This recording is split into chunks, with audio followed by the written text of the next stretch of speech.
এই বিজেপি আসবি নাকি? মমতা বন্দ্যোপাধ্যায় কোর্টে দাঁড়িয়ে আছে, আসবি? মমতা বন্দ্যোপাধ্যায় রাস্তায় দাঁড়িয়ে আছে, আসবি?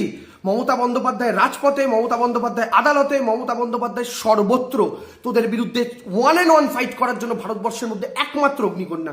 আজকে সুপ্রিম কোর্টে যে সওয়াল মমতা বন্দ্যোপাধ্যায় করেছেন, নির্বাচন কমিশনের আইনজীবীরা রীতিমতো চুপ। মমতা বন্দ্যোপাধ্যায় একতরফা বলে গিয়েছেন, তাদের মুখে কোনো উত্তর ছিল না। মমতা বন্দ্যোপাধ্যায় যখন প্রশ্ন করেছেন চ্যাটার্জি, চট্টোপাধ্যায়, ব্যানার্জি, বন্দ্যোপাধ্যায়, গাঙ্গুলি, গঙ্গোপাধ্যায় উত্তর দিতে পারেননি। মমতা বন্দ্যোপাধ্যায় যখন একটা চন্দ্রবিন্দুর বানানের ভুলের জন্য ডেকে পাঠানোর প্রশ্ন করছেন, তখন নির্বাচনের আইন কমিশনের আইনজীবী কত বড় মিথ্যেবাদী, তারা দাঁড়িয়ে দাঁড়িয়ে সুপ্রিম কোর্টে বলছেন we don't know their grievance, আমরা তো তাদের গ্রিভেন্স জানিই না। তো বাবু, তোমাদের এই গ্রিভেন্স জানা এই মালটা পুরো পাগল হয়ে গেছে। একে কেউ ভাই পাগলা কারোতে পাঠাও, পাগলা কারোতে পাঠাও। মানে দিদি কোর্টে দাঁড়িয়ে আছে, দিদি রাস্তায় দাঁড়িয়ে আছে, দিদি হাইকোর্টে দাঁড়িয়ে আছে। সারা বছর ধরে পশ্চিমবঙ্গের মানুষ লড়াইয়ের আন্দোলনেই দেখলো, উন্নতি কবে দেখবে? আপনারা বলুন, উন্নতি কবে দেখবে বাংলার মানুষ? 50 বছর ধরে তো লড়াইয়ের আন্দোলনেই দেখছে, উন্নতি কবে দেখবে? মানে একটা মানুষ কতটা পরিমাণে চটি চাটলে এই ধরনের কথাবার্তা বলে, আপনারা বলুন তো। এনার কমেন্ট সেকশন দেখলে তো আপনাদের হাসি থামবে কে নেই। অনেকে একে তার কাটা মাল বলছে, কেউ বলছে হাফ মেন্টাল। মানে সত্যি একটা চটি চাটার লিমিট থাকে, লিমিট থাকে। এনাকে আমার রিকোয়েস্ট আছে, কেউ মুম্বাই একবার ঘুরে আসতে বলুন, কেউ কর্ণাটকে গিয়ে ঘুরে আসতে বলুন, কেউ গুজরাটে গিয়ে ঘুরে আসতে বলুন, দেখতে পাবে যে উন্নতি কাকে বলে। আর আমাদের পশ্চিমবঙ্গের দিদি সারা বছর ধরে লড়াই আর আন্দোলনই করছে কি না। বাঙালিকে বাঁচানোর জন্য লড়ছে দিদি, দলের জন্য লড়েনি দিদি, প্রত্যেকটা মানুষের জন্য লড়ছে। একদিকে ওই বাঙালি সেন্টিমেন্ট নিয়ে, আর অন্যদিকে শুধু লুটেই যাচ্ছে, আর পশ্চিমবঙ্গটাকে শেষ করেই যাচ্ছে। উন্নতি কাকে বলে একবার মুম্বাই, আহমেদাবাদে গিয়ে দেখে আসুক।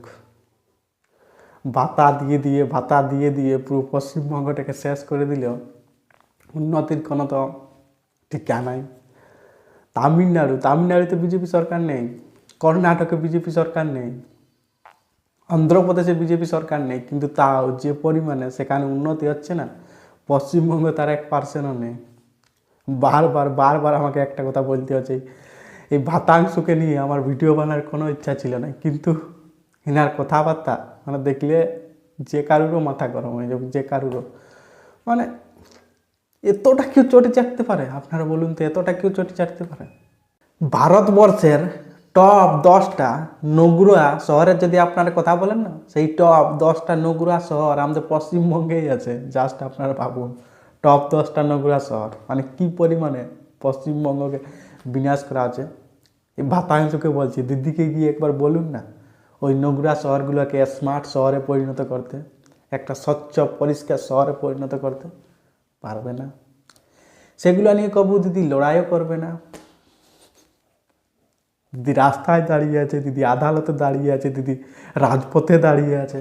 রাজভবন হয়েই দেখলো বাংলার মানুষ, উন্নতি কিছু দেখলো না। কলকাতার এই অবস্থা আপনারা জাস্ট ভাবুন, বলার কিচ্ছু নেই। আপনারা নিজের চোখে দেখে এসেছেন, যারা যাচ্ছে কি পরিমাণে নোংরা। পশ্চিমবঙ্গের একুআইটা এয়ার কোয়ালিটি ইন্ডেক্সটা দিন দিন কি পরিমাণে দূষিত হচ্ছে, সেগুলো নিয়ে দিদিকে একবার বলতে বলুন না, পারবে না। মানে সত্যি উন্নতি তো কিছু নাই, একদিকে ভাতা আর একদিকে লুটা আর একদিকে লড়াই। এটাই পশ্চিমবঙ্গের ভবিষ্যৎ। ভিডিওটা এখানে এন্ড করছি। ভালো লাগে থাকলে লাইক করবেন, কমেন্ট করবেন, সাবস্ক্রাইব করবেন, তাহলে বহুত মোটিভেশন পাবো। নমস্কার।